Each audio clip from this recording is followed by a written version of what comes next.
Hello friends, good morning. നമ്മുടെ Kerala TV സീരിയലിലേക്ക് എല്ലാവർക്കും സ്വാഗതം. അങ്ങനത്തെ അഭിയും അച്ഛനും കൂടെ അവിടെ ICUവിൽ ഇരുന്ന് സംസാരിക്കുന്ന ഈ സമയത്ത് അച്ഛൻ്റെ ജീവൻ പോകാൻ മോനൊന്ന് പ്രാർത്ഥിക്കാനായിട്ട് അഭിയോട് ഇങ്ങനെ നമ്മുടെ സൂര്യ പറയാം. അപ്പോൾ എൻ്റെ അച്ഛനെ എനിക്ക് തിരിച്ചു വേണമെന്നും 1 രൂപയുടെ സമ്പത്ത് പോലും എനിക്ക് വേണ്ട, പകരം എനിക്ക് എൻ്റെ അച്ഛനെ മതിയെന്നും അഭി പറയുക. അച്ഛനെ മാത്രം എനിക്ക് ആവശ്യമുള്ളൂ എന്നും, അങ്ങനെ എൻ്റെ അച്ഛനെ തിരിച്ചു കിട്ടാൻ ഏതറ്റം വരെ ഞാൻ പോകുമെന്നൊക്കെ പറഞ്ഞ് ഈ ജീവിതത്തിൽ മുഴുവൻ എൻ്റെ അച്ഛൻ എൻ്റെ കൂടെ ഉണ്ടായാൽ മാത്രം മതിയെന്നൊക്കെ ഇങ്ങനെ അഭി ഇങ്ങനെ അച്ഛനോട് പറയുന്നു കേട്ടോ. ആ സമയത്ത് ദേ എന്തിനാ ഈ കിടക്കുന്ന എന്നെയും കൊണ്ട് നീ പോകുന്ന, അല്ലെങ്കിൽ നീ എന്താ ചെയ്യേണ്ടത്, നിനക്ക് എന്ത് ചെയ്യാൻ പറ്റുമോ എന്നൊക്കെ ചോദിച്ചു. അച്ഛനോട് എൻ്റെ മോൻ ഒരുപാട് വെറുപ്പുണ്ടെന്ന് അച്ഛൻ അറിയാമെന്നൊക്കെയുള്ള രീതിയിൽ ഇങ്ങനെ പറയുമോ. അത് കേട്ട് കഴിഞ്ഞപ്പം അച്ഛൻ അങ്ങനെയൊന്നും പറയല്ലേ അച്ഛന് ജീവിക്കാൻ ഒരു മനസ്സുണ്ടാകാൻ വേണ്ടി ഞാൻ ഭഗവാനോട് പ്രാർത്ഥിക്കുമെന്നും പറഞ്ഞുകൊണ്ട് അഭി ഇങ്ങനെ അച്ഛനോട് പറയണം. അങ്ങനെ അച്ഛനും മോനോട് സംസാരിച്ച സമയത്ത് നേഴ്സ് അങ്ങോട്ടേക്ക് വന്നു. ഇനിയിപ്പോൾ സാറിനെ ബുദ്ധിമുട്ടിക്കണ്ട, പോകാവോ എന്നും ചോദിച്ചു. അങ്ങനെ അഭിയോട് വളരെ ഇതായിട്ട് നേഴ്സ് പറഞ്ഞു. നമ്മുടെ അഭി പുറത്തേക്ക് പോവുകയും ചെയ്തു കേട്ടോ. അച്ഛൻ എന്നിട്ട് അവിടെ കിടന്ന് പതുക്കെ മയങ്ങി. അത് കഴിഞ്ഞപ്പോൾ നമ്മുടെ ജാനകി വീട്ടിലേക്ക് ചെല്ലുക. അപ്പോൾ ജാനകിയെ ഓടി ചെല്ലുന്നു. അപ്പോഴേക്കും കാണുന്നത് നമ്മുടെ ലച്ചുവിനെ കണ്ടപ്പോഴത്തേക്കും ലച്ചു, അപ്പോൾ അതേ ജാനടുത്തിന്ന് പറഞ്ഞ ലച്ചു ഓടി വന്നു. എവിടെ പൊന്നുമോൾ എവിടെയാണെന്ന് ചോദിച്ചു. അപ്പം ഞാൻ നേരത്തെ നോക്കുമ്പോഴേ മോള് റൂമിലുണ്ടായിരുന്നു, അപ്പോൾ വന്നേ നമുക്ക് അവളെ ഒന്ന് പോയി കണ്ടിട്ട് വരാം, ചിലപ്പോൾ ഇത്രയും ദിവസം കാണാത്തതിൻ്റെ പിണക്കൊക്കെ ഉണ്ടാവും, വാ എന്നും പറഞ്ഞുകൊണ്ട് ജാനകി ലച്ചുവിനെയും കൂട്ടി അകത്തേക്ക് പൊന്നു എന്ന് പറഞ്ഞ് ചെല്ലുക. ചെന്നപ്പോൾ കൊച്ചവിടെ ഇല്ല. ലച്ചുവിനോട് ചോദിച്ചു, പൊന്നു എവിടെ ലച്ചു? ഞാൻ ഇവിടെ ഇരുന്ന് പടം വരയ്ക്കുന്നത് കണ്ടായിരുന്നു എന്ന് ലച്ചു അന്നേരം പറഞ്ഞേ. എന്നിട്ട് പൊന്നു എവിടെ എന്ന് ചോദിച്ചുകൊണ്ട് ജാനകി ഭയങ്കര ഇതാവുക. അപ്പോൾ ഈ സമയത്ത് പൊന്നു എന്ന് പറഞ്ഞ് ലച്ചു അതിലേക്ക് അന്വേഷിക്കുന്നുണ്ട്. പക്ഷെ പൊന്നുവിനെ കാണുന്നില്ല. ലച്ചു ആണെങ്കിൽ പൊന്നു എന്ന് വിളിച്ച് ഓടുന്നു. ജാനകിയും അതുപോലെ തന്നെ പൊന്നു എന്ന് വിളിച്ചുകൊണ്ട് ഇങ്ങനെ നടക്കുക. അപ്പോഴേക്കും ഈ അപർണ അവിടെ നിൽക്കുക. അപർണയെ കണ്ടു കഴിഞ്ഞപ്പോൾ പൊന്നു എന്തെന്ന് ചോദിച്ചു. എന്താ പറ്റിയെന്ന് അപർണ ചോദിച്ചപ്പോൾ പൊന്നുവിനെ കാണുന്നില്ലെന്നുള്ള കാര്യം പറഞ്ഞു. അപ്പോൾ പൊന്നുവിനെ കാണുന്നില്ല, പൊന്നുവിനെ നീ കണ്ടായിരുന്നു ചോദിച്ചു. അപ്പോൾ നിന്റെ കൂടെ ഉണ്ടായിരുന്നല്ലേ അവള് എന്ന് അപർണ ചോദിച്ചു. അപ്പോൾ ലച്ചു, വാ അവൾ മുറ്റത്തെങ്ങാനും കാണും വാ എന്ന് പറഞ്ഞുകൊണ്ട് അവർ രണ്ടുപേരും കൂടി തപ്പി ഇറങ്ങി പോവുക. ഈ സമയത്ത് അപർണ അവിടെ നിന്ന് ഇങ്ങനെ ആലോചിക്കുക. കാരണം കൊച്ചു മുറ്റത്ത് നിൽക്കുന്ന നമ്മൾ കണ്ടതാണല്ലോ. അപ്പോൾ മോളെ പൊന്നു എന്നും പറഞ്ഞുകൊണ്ട് അതിലെല്ലാം ഓടി നടക്കും. അപ്പോഴത്തേക്കും പ്രഭാവതിയും അതുപോലെ മുത്തശ്ശിയും കൂടെ വന്ന് എന്താണെന്ന് ചോദിച്ചപ്പോഴേക്കും എൻ്റെ മോൾ എങ്ങോട്ട് എൻ്റെ ദൈവമേ പോയത്, ആരെങ്കിലും അവളെ വഴക്ക് പറഞ്ഞു എന്നൊക്കെ ജാനകി ചോദിച്ചപ്പോൾ, കുട്ടിയെ കാണാത്തതിൻ്റെ കുറ്റം ബാക്കിയുള്ളവരുടെ തലയിൽ നീ കെട്ടിവെക്കാണോ ഓടിയെന്ന് ചോദിച്ചു മുത്തശ്ശി. നിന്റെ മോളെ ആരെ ഏൽപ്പിച്ചിട്ടാ നീ ഐസുവിൻ്റെ മുന്നിൽ പോയി കാവലിരുന്നത് ചോദിച്ചു. അപ്പോൾ ഈ നേരത്താണ് മുത്തശ്ശി ഇങ്ങനെയൊക്കെ പറയുന്നത് അപർണ ചോദിച്ചപ്പോൾ പറയിപ്പിച്ചപ്പനെ പറയാതിരിക്കുന്നത് എങ്ങനെയാണ്, ഞാൻ ഇന്ന് അവളെ കണ്ടിട്ട് കൂടി ഇല്ല എന്ന് പറഞ്ഞു. അപ്പോഴത്തേക്കും ലച്ചു ജാനി അടുത്ത് പൊന്നു വീടിൻ്റെ പുറത്ത് എങ്ങും ഇല്ല എന്നും പറഞ്ഞു ഓടി വന്നു. ഈശ്വരൻ്റെ മോള് എന്ന് പറഞ്ഞുകൊണ്ട് ജാനകി, എൻ്റെ ശബ്ദം കേട്ട എവിടെ ഉണ്ടെങ്കിലും അവൾ ഓടി വരും, എൻ്റെ മോൾ ഇവിടെ ഇല്ല എന്നും പറഞ്ഞുകൊണ്ടായി ജാനകിയുടെ കരച്ചിൽ. എൻ്റെ കുഞ്ഞ് എങ്ങോട്ടാ പോയത് എൻ്റെ ദൈവമേ എന്നും പറഞ്ഞുകൊണ്ട് നമ്മുടെ ജാനകി അതിലെല്ലാം ഓടി നടക്കുക. പൊന്നു എന്നും പറഞ്ഞ് സ്വന്തം മകൻ ICUവിൽ കിടക്കുക. എന്നിട്ടാണ് ആ തള്ള വർത്തമാനം പറഞ്ഞതെന്ന് ഓർക്കണം. അപ്പോൾ ലച്ചു ആണെങ്കിൽ പേടിച്ച് വിറച്ച് നിൽക്കുക. കാരണം ലച്ചുവിൻ്റെ കയ്യിലായിരുന്നു പൊന്നു. ഈ സമയത്ത് ജാനകി, ലച്ചു നീ ഇവിടെ നിൽക്കുക, ഞാൻ നോക്കിയിട്ട് വരാവേ എന്ന് പറഞ്ഞുകൊണ്ട് പൊന്നു എന്ന് വിളിച്ചുകൊണ്ട് ജാനകി അതെല്ലാം നെട്ടോട്ട് ഓടുക, ഇറങ്ങിപ്പോയി. ഈ സമയത്ത് ലച്ചുവും അതിലെല്ലാം ഓടി നടക്കുക കേട്ടോ അന്വേഷിച്ച്. അപർണ അന്നേരം ഭയങ്കര സന്തോഷവതിയായിട്ട് ഇങ്ങനെ നിൽക്കുന്നു. കൊച്ചിറങ്ങി പോകുന്ന കണ്ടിട്ട് അവളൊന്നും മിണ്ടാതെ ഇങ്ങനെ നിന്നാണല്ലോ. ആ സമയത്ത് അതുവഴി ഒരു ചേച്ചി വന്നു. അപ്പോൾ ആ ചേച്ചിയെ കണ്ടപ്പോൾ ജാനകി ചോദിച്ചു, ഇതുവഴി ഒരു കുഞ്ഞ് തനി നടന്നു പോകുന്ന കണ്ടോന്ന് ചോദിച്ചു. അപ്പോൾ ഇല്ല എന്ന് പറഞ്ഞു. എൻ്റെ ദൈവമേ, എൻ്റെ കുഞ്ഞ് ഫോൺ എടുക്കാനും മറന്നല്ലോ എന്ന് പറഞ്ഞുകൊണ്ട് ജാനകി ഓടുക. ഈ സമയത്ത് നമ്മുടെ പൊന്നു ഉണ്ടല്ലോ, ആ പൂവ് അവിടെ നിന്നൊരു കുറച്ച് പൂ പറിച്ചുകൊണ്ടാണ് ആ കുഞ്ഞ് അവിടെ നിന്ന് പോരുന്നത്. അതാണ് ഈ അപർണ കണ്ടതും. ആ പൂവും പിടിച്ച് ദേവിയുടെ മുന്നിൽ വന്ന് നിന്ന് പ്രാർത്ഥിക്കുക. എൻ്റെ ദേവി, അതേ പൊന്നുവിൻ്റെ അച്ചാച്ചൻ്റെ അസുഖം മാറ്റി തരണേന്നും പറഞ്ഞു പ്രാർത്ഥിക്കുക കേട്ടോ. അപ്പോൾ ആൾക്കാരെല്ലാം നമ്മുടെ പൊന്നുവിനെ നോക്കുന്നുണ്ട്. ദേ മോൾക്ക് അച്ചാച്ചനെ കാണാൻ കൊതിയായി എന്നൊക്കെ പറഞ്ഞ് ഭഗവതിയുടെ മുന്നിൽ നിന്ന് പ്രാർത്ഥിക്കുക. പൊന്നുവിനെ അച്ചാച്ചനെ പെട്ടെന്ന് കാണാൻ ദേവി അനുഗ്രഹിക്കണേ എന്നൊക്കെ പറഞ്ഞ് കൊച്ചു നിന്ന് പ്രാർത്ഥിക്കുക. അപ്പോൾ ഓരോരുത്തർ വന്ന് തൊഴുത് പ്രാർത്ഥിച്ചങ്ങ് പോകുന്നുണ്ട്, പൊന്നുവിനെ നോക്കുന്നുമുണ്ട്. അപ്പോൾ എത്രയും പെട്ടെന്ന് അച്ചാച്ചൻ വീട്ടിൽ തിരിച്ചു വരണേ, എൻ്റെ അച്ചാച്ചൻ വേഗം സുഖമാവണേ എന്നൊക്കെ പറഞ്ഞിങ്ങനെ പ്രാർത്ഥിക്കാം. അപ്പോൾ അച്ചാച്ചനെ ദേവി കാത്തുരക്ഷിക്കണേ എന്നൊക്കെ പറഞ്ഞ് നമ്മുടെ പൊന്നു നിന്ന് പ്രാർത്ഥിക്കുന്നു. അപ്പോഴത്തേക്കും അവിടുത്തെ തിരുമേനി പ്രസാദമൊക്കെ കൊടുത്ത് ഇങ്ങനെ വരുന്ന സമയത്ത് നമ്മുടെ പൊന്നു അവിടെ നിൽക്കുന്നത് കണ്ടു. അപ്പോൾ അദ്ദേഹം പെട്ടെന്ന് അങ്ങ് വന്നു. മോള് അളകാപുരിയിലെ കുട്ടിയല്ലേ എന്ന് ചോദിച്ചപ്പം അതേന്ന് പറഞ്ഞു. ഒറ്റയ്ക്കാണോ വന്നത്, കൂടെ ആരെയും കണ്ടില്ലല്ലോ. അപ്പോൾ അച്ചാച്ചന് വേണ്ടി പ്രാർത്ഥിക്കാൻ വേണ്ടിയിട്ടേ ഞാൻ തനിച്ചാ വന്നതെന്ന് പൊന്നു അന്നേരം പറയാം. അപ്പോഴേക്കും അവിടെ നിന്ന് ആൾക്കാരെല്ലാം പൊന്നുവിനെ ശ്രദ്ധിച്ചു, ചേച്ചിമാരും ചേട്ടന്മാരും ഒക്കെ. അപ്പോൾ മോള് തനിച്ചാണോ വന്നതെന്ന് ചോദിച്ചു ഇദ്ദേഹമേ. അച്ഛനും അമ്മയും അച്ചാച്ചൻ്റെ കൂടെ ഹോസ്പിറ്റലിലാണ് ഉള്ളത്. അപ്പോൾ അച്ചാച്ചന് തീരെ വയ്യാന്നൊക്കെ പൊന്നു ഇങ്ങനെ പറയാം. അപ്പോൾ ആ ചേച്ചി ഇതെല്ലാം വളരെ ശ്രദ്ധയോടെ നിന്ന് കേൾക്കുന്നുണ്ട്. അപ്പോൾ സൂര്യ സാർ ഹോസ്പിറ്റലിലാണോ എന്ന് ചോദിച്ചു. എൻ്റെ അച്ചാച്ചൻ മരിച്ചു പോകുമെന്നാണ് എല്ലാവരും പറയുന്നത് എന്നൊക്കെ ഇങ്ങനെ കൊച്ചിങ്ങനെ പൂജാരിയോട് പറഞ്ഞു. അച്ചാച്ചൻ്റെ അസുഖം മാറാനായിട്ട് ദേവിയോട് പ്രാർത്ഥിച്ചാൽ മതിയെന്നേ. എന്നോട് ലച്ചു ചെറിയമ്മ പറഞ്ഞെന്നും ഈ പൊന്നു ഇങ്ങനെ അദ്ദേഹത്തിനോട് പറയുമ്പോൾ മോൾ ഇങ്ങോട്ട് വരുന്ന വിവരം വീട്ടുകാരും അറിഞ്ഞിട്ടില്ലെന്ന് ചോദിച്ചു. അപ്പോൾ ഇല്ലാന്ന് പൊന്നു പറഞ്ഞു. അച്ചാച്ചനെ സുഖപ്പെടുത്തി തരാനേ ഞാൻ ദേവിയോട് പ്രാർത്ഥിക്കാൻ വന്നതാ, തിരുമേനി ദേവിയോട് പറയണേ എന്നിങ്ങനെ പറയുമ്പോൾ അദ്ദേഹം തലയാട്ടി കേട്ടോ.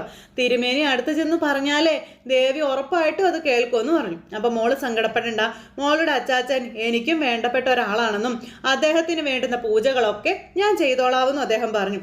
അപ്പം എൻ്റെ കയ്യിൽ പൈസയൊന്നുമില്ല, അച്ഛൻ വന്നിട്ട് ഞാൻ പൊന്നു പൈസ വാങ്ങിച്ച് തരാമെന്നൊക്കെ കുഞ്ഞു പറയുന്നു. അപ്പോൾ അതൊക്കെ നമുക്ക് വേണ്ടുന്നത് പോലെ ചെയ്യാട്ടോ. മോള് ഇപ്പം അച്ചാച്ചന് വേണ്ടി പ്രാർത്ഥിച്ച് ഇവിടെ നിന്നോളാൻ പറഞ്ഞു. മോളുടെ പ്രാർത്ഥന ദേവി ഉറപ്പായിട്ടും കേൾക്കുമെന്നും പറഞ്ഞു. ഞാൻ അച്ചാച്ചന് വേണ്ടി മൃത്യുഞ്ജയ ഹോമത്തിന് വേണ്ടിയുള്ള ഏർപ്പാടുകളൊക്കെ ചെയ്യാം കേട്ടോ എന്നും അദ്ദേഹം പറഞ്ഞു. എന്നിട്ട് പൂക്കളിങ്ങ് തന്നോളാൻ പറഞ്ഞു. അദ്ദേഹം ആ പൂവ് മേടിച്ച് മോളോട് പ്രാർത്ഥിച്ചോളാൻ പറഞ്ഞിട്ട് അവിടെ നിന്ന് അങ്ങ് പോയി. അത് കഴിഞ്ഞ് പിന്നെ അളകാപുരിയിൽ തള്ളയൊക്കെ ഇരുന്ന് വെട്ടി വിഴുങ്ങിക്കൊണ്ടിരിക്കുക കേട്ടോ. ഒരു കുഴപ്പമില്ല, അമ്മയ്ക്കും മോക്കും യാതൊരു പ്രശ്നവും ഇല്ല. രണ്ടെണ്ണങ്ങളും കൂടി ഇങ്ങനെ ഇരുന്ന് മടുമടാന്ന് വെട്ടി വിഴുങ്ങിക്കൊണ്ടിരിക്കുമ്പോൾ ഇതിപ്പോൾ പെങ്കൊച്ചെങ്ങോട്ടാ പോയത്, അതിൻ്റെ അമ്മയെ തെരഞ്ഞായിരിക്കുമോ എന്നൊക്കെ ചോദിക്കുവാണ് ഈ പ്രഭാവതി. അപ്പോൾ ഒരു കുഞ്ഞിനെ മറന്ന് അവൾക്ക് ഹോസ്പിറ്റലിൽ പോയി നിൽക്കട്ടെ, എന്ത് കാര്യമാണ് ഉള്ളത്, ഇത് ദൈവം കൊടുത്ത തിരിച്ചടിയാണെന്ന് അമ്മ മകനെ നോക്കാൻ പോയ ജാനകിയെ പറ്റി പറയുവാണ്. സ്വന്തം കുഞ്ഞിനെ മറന്ന് അവൾ പോകണമെങ്കിലേ അവൾക്ക് വലുത് കുഞ്ഞല്ല. അപ്പോൾ ആ പെണ്ണെന്ത് പറയുന്നു, ലച്ചു എന്ന് പറയുന്നവള്. അമ്മ അവളോട് വിവരമെല്ലാം ചോദിച്ചോന്ന് പ്രഭാവതി ചോദിക്കുക. അപ്പോൾ ഈ തള്ളച്ചിയും മോളും കൂടെ സംസാരിക്കുന്നത് കേട്ടുകൊണ്ടാണ് അങ്ങോട്ടേക്ക് വരുന്നത് നമ്മുടെ ലച്ചു. അപ്പം ഞാനെന്തിനാ പെണ്ണിനോട് ചോദിക്കണം, എനിക്ക് എൻ്റെ കുഞ്ഞുങ്ങളൊന്നും നഷ്ടമായിട്ടില്ല, നഷ്ടം വന്നവരെ അന്വേഷിച്ച് നടക്കട്ടെ എന്നാണ് തള്ളച്ചി പറയുന്നത്. അപ്പോൾ റോഡിൽ എവിടെയെങ്കിലും ചുറ്റിത്തിരിയുന്നുണ്ടാവുമെന്നും മനുഷ്യനെ സമാധാനം കെടുത്താൻ കൊച്ചിന് ചെയ്യാൻ കഴിയുന്നതല്ല അതും ചെയ്യുന്നുണ്ടെന്നും പറഞ്ഞു പ്രഭാവതി. എവിടെന്നെങ്കിലും ഒന്ന് കണ്ടു കിട്ടിയാൽ മതിയായിരുന്നു എന്നൊക്കെ പറഞ്ഞപ്പോൾ പൊന്നുവിനെ പറ്റി എന്തെങ്കിലും വിവരം കിട്ടിയെന്ന് ചോദിച്ചുകൊണ്ട് അങ്ങ് അപർണ അങ്ങോട്ടേക്ക് വന്നു. ഞങ്ങളൊന്നും അറിഞ്ഞിട്ടില്ല, അന്വേഷിച്ച് പോകാൻ അതിന് ഇവിടെ ആരാ ഉള്ളതെന്നൊക്കെ ചോദിച്ചു മുത്തച്ഛി. ഇനി പൊന്നുവിനെ കാണാതായത് എൻ്റെ തലയിൽ കെട്ടിവെക്കുമെന്ന് എൻ്റെ ഇപ്പോഴത്തെ പേടിയാണെന്ന് അപർണ പറഞ്ഞപ്പം നീ എന്ത് ചെയ്തെന്നാണെന്ന് ചോദിച്ചു പ്രഭാവതി. മൂന്നാറിൽ വെച്ച് നടന്ന സംഭവങ്ങളൊന്നുമേ എനിക്ക് മറക്കാൻ കഴിയുന്നതൊന്നും അല്ല. രാത്രി തന്നെ പൊന്നുവിനെ തിരിച്ചു കിട്ടിയില്ലെങ്കിൽ രാവിലെ എന്നെ പോലീസ് കൊണ്ടുപോകില്ലായിരുന്നു എന്ന് അപർണ ചോദിച്ചു. ആ കൊച്ചു ജാനകി അന്വേഷണം നടക്കുന്നതാവുമെന്ന് പറയുമ്പം അങ്ങനെ പറയാനൊന്നും പറ്റത്തില്ല. ഇവിടെ ഒരുത്തിയെ കൊണ്ട് താമസിപ്പിച്ചിട്ടുണ്ടല്ലോ, ആ രാഘവൻ്റെ മോള്. അവള് കാരണമാണ് രാഘവനും കൂട്ടരും അന്ന് പൊന്നുവിനെ തട്ടിക്കൊണ്ടു പോയത്. അവൾ ഇവിടെയുള്ള സ്ഥിതിക്കേ ഇനി രാഘവൻ അടങ്ങിയിരിക്കുമെന്നൊക്കെ ഇങ്ങനെ ചോദിക്കുന്നു. അപ്പോൾ ഇതൊക്കെ കേട്ട് ലച്ചുവിനാകെ ടെൻഷനായി. അപ്പം നീ എന്താ പറയുന്നത്, കൊച്ചിനെ വീണ്ടും തട്ടിക്കൊണ്ട് പോയതാണോ എന്ന് മുത്തശ്ശി ചോദിക്കുക. അപ്പോൾ നിങ്ങൾ പറയുന്നത് പോലെ ഒരു ലക്ഷ്യവും ഇല്ലാതെ അമ്മയെ തേടി വീട്ടിൽ നിന്ന് ഇറങ്ങിപ്പോകാൻ മണ്ടിയൊന്നുമല്ല ജാനകിയുടെ മോള്, അതറിയാവോ നിങ്ങൾക്കെന്ന് ചോദിച്ചു. പിന്നെ പ്രായത്തിൻ്റെ ബുദ്ധിയൊന്നും അല്ല അവൾക്കുള്ളത്. ദിവസവും 3-4 തവണ ജാനകി ഹോസ്പിറ്റലിൽ നിന്ന് അവളെ ഫോണിൽ വിളിക്കുന്നുണ്ടാവില്ലേ. അപ്പോൾ അങ്ങനെയുള്ളപ്പോൾ പെണ്ണ് ഇറങ്ങി പോകുക.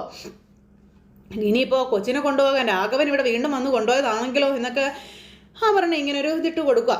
എനിക്കിതൊക്കെ കണ്ടിട്ട് അങ്ങനെ തോന്നുന്നു എന്ന് പറഞ്ഞു. അപ്പോഴത്തേക്കും പ്രഭാവതിയുടെ ഒക്കെ കണ്ണിങ്ങനെ തള്ളി വരിക. കാരണം ഉത്തരം പറയേണ്ടി വരുമല്ലോ എന്നുള്ളൊരിത്.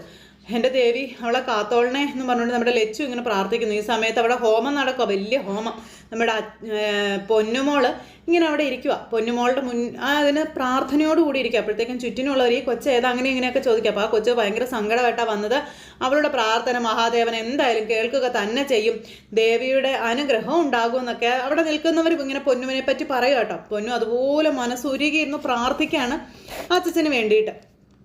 അങ്ങനെ പൂജയും വഴിപാടുകളും കാര്യങ്ങളും നടക്കുമ്പോൾ നമ്മുടെ ജാനകി ഓരോ കടകൾ മുഴുവൻ കയറി ഇറങ്ങി നടക്കുക.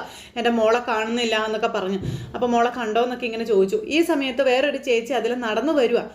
അപ്പോൾ ആ ചേച്ചിക്ക് ജാനകിയെ കണ്ടപ്പോൾ മനസ്സിലായി അളകാപുരിയിലെ ആളാണോ കുട്ടിയെന്ന് ചോദിച്ചാൽ അതേന്ന് പറഞ്ഞു. അപ്പോൾ ഞാൻ എന്നെ അവിടെ ജോലി ചെയ്തിട്ടുണ്ടെന്ന് പറഞ്ഞു. അപ്പോൾ എനിക്ക് ആ ഫോണൊന്ന് തരാമോ എന്ന് ചോദിച്ചു ജാനകി. അപ്പോൾ തരാമല്ലോ എന്ന് പറഞ്ഞിട്ട് പുള്ളിക്കാരി ഫോൺ അങ്ങ് കൊടുത്തു. പെട്ടെന്ന് തന്നെ ആ ഫോണിൽ നിന്ന് ജാനകി അബ്രാമിനെ വിളിച്ചിട്ട് കാര്യങ്ങളെല്ലാം പറയാം. അത് കഴിഞ്ഞ് വിവരമെല്ലാം പറഞ്ഞതിന് ശേഷം നമ്മുടെ ജാനകി ഫോൺ അദ്ദേഹത്തിന് അവർക്ക് തന്നെ കൊടുത്തു. അപ്പോൾ താങ്ക് യു ഒക്കെ പറഞ്ഞപ്പോൾ ഓക്കെ മാഡം എന്നൊക്കെ പറഞ്ഞാൽ പുള്ളിക്കാരി അങ്ങ് പോയി. അപ്പോഴും ഇവിടെ ഹോമം നല്ല ഭംഗിയായിട്ട് നടന്നുമൊക്കെ ഇരിക്കുകയാണ്.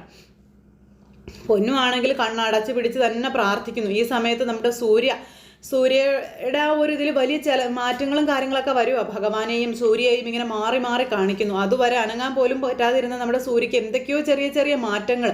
സൂര്യയുടെ കണ്ണ് ശരിക്കും തുറക്കാൻ സൂര്യക്ക് പറ്റുന്നു. സൂര്യക്കാണെങ്കിൽ ഒരുപാട് മാറ്റം. പൊന്നു മനസ്സുരുകി പ്രാർത്ഥിച്ചതിൻ്റെ ആ ഒരു മാറ്റം നമ്മുടെ സൂര്യയുടെ ശരീരത്തിൽ ഉണ്ടാവുകയാണ്. സൂര്യയുടെ കൈ പതുക്കെ അനങ്ങുന്നു. അതുപോലെ തന്നെ പെട്ടെന്ന് ഡോക്ടർ വന്നു. സാർ എന്ത് പറ്റി, സാറിന് എന്താ പറ്റിയേ സാർ എന്ന് പറഞ്ഞ് ഇങ്ങനെ വിളിക്കുന്നുണ്ട്. അപ്പോൾ സൂര്യയ്ക്ക് ഭയങ്കര ഒരു ബുദ്ധിമുട്ടുകളൊക്കെ വരുക, ശരീരം അനങ്ങുന്നതിൻ്റേതായിട്ടുള്ള ബുദ്ധിമുട്ടുകളും കാര്യങ്ങളും ഒക്കെ. അപ്പോൾ ഡോക്ടർ വന്നിട്ട് പറഞ്ഞു, ഇതിപ്പോൾ നല്ല സൂചനയാണ്, ഞാൻ മേഡത്തിനെ ഒന്ന് വിളിക്കട്ടെ എന്നും പറഞ്ഞുകൊണ്ട് ആ ഡോക്ടർ അങ്ങോട്ടേക്ക് പോയി. ജാനകി എന്തായാലും പെരുവഴിയിൽ നിന്ന് പൊട്ടിക്കരയുക കേട്ടോ. അപ്പോഴേക്കും ആ ചേച്ചി തന്നെ അടുത്തേക്ക് വന്നു. എന്താ വേണ്ട കാര്യമൊന്നും ചോദിച്ചു. അപ്പോൾ എൻ്റെ കുഞ്ഞിനെ കാണുന്നില്ല എന്ന് പറഞ്ഞു. എൻ്റെ കുഞ്ഞിത് എവിടെ പോയതാണെന്നൊക്കെ പറഞ്ഞുകൊണ്ട് നമ്മുടെ ജാനകി ഇരുന്ന് കരയുമ്പോൾ ആ അമ്പലത്തിൽ വെച്ച് നമ്മുടെ പൊന്നുവിനെ കണ്ട ചേച്ചി അങ്ങോട്ടേക്ക് വന്നു. എന്തു പറ്റി, എന്തിനാ ഇവിടെ ഇരിക്കുന്നേ, എന്തിനാ കരയുന്നത് എന്നൊക്കെ ചോദിച്ച. അപ്പോൾ എൻ്റെ മോളെ കാണാതെ അന്വേഷിച്ചിറങ്ങിയതാ ഞാനെന്ന് പറഞ്ഞു. അപ്പോൾ മോളെന്ന് പറഞ്ഞ് എത്ര വയസ്സ് വരുമെന്ന് ആ ചേച്ചി ചോദിച്ചു. അപ്പം 5 വയസ്സുണ്ട് അവക്കെന്നൊക്കെ പറഞ്ഞു. അന്നേരം ഈ പറഞ്ഞ കുട്ടിയുടെ അച്ചാച്ചൻ ഹോസ്പിറ്റലിലാണോ എന്ന് ചോദിച്ചു കേട്ടോ. അപ്പോഴത്തേക്കും ജാനകി ചാടി എഴുന്നേറ്റിട്ട് അതേന്ന് പറഞ്ഞു. നിങ്ങൾ എൻ്റെ മോളെ കണ്ടായിരുന്നോ? അപ്പോൾ ഒരു പെൺകുട്ടി അമ്പലത്തിൽ തൊഴാൻ വന്നിട്ടുണ്ടായിരുന്നു, തനിച്ചാ വന്നത്. തിരുമേനിക്ക് ആ കുട്ടിയെ അറിയാം, നിങ്ങൾ പറഞ്ഞ പ്രായം തന്നെ ആ കുട്ടിക്കെന്നൊക്കെ ഇങ്ങനെ പറഞ്ഞു കേട്ടോ. അപ്പോൾ അച്ഛൻ്റെ കാര്യം നിങ്ങളെങ്ങനെയാണ് അറിഞ്ഞാന്ന് ചോദിച്ചപ്പം ഹോസ്പിറ്റലിൽ മരിക്കാൻ കിടക്കുന്ന അവരുടെ അച്ഛന് വേണ്ടി പ്രാർത്ഥിക്കാനാണ് വന്നതെന്ന് തിരുമേനിയോട് പറയുന്നത് ഞാൻ കേട്ടു എന്ന് പറഞ്ഞു. അപ്പോഴേക്കും ജാനകിക്ക് സമാധാനമായിട്ടോ, എന്തായാലും കുഞ്ഞിനെ കണ്ടു കിട്ടിയല്ലോ. അപ്പോൾ അത് എൻ്റെ മോള് തന്നെയാണെന്ന് ജാനകി പറഞ്ഞു. അപ്പോൾ ഒന്നും പേടിക്കണ്ട കേട്ടോ, സമാധാനത്തോടെ അമ്പലത്തിലേക്ക് ചെന്നോളാൻ പറഞ്ഞു, അവൾ ദേവിക്ക് മുന്നിലുണ്ടെന്നും പറഞ്ഞു.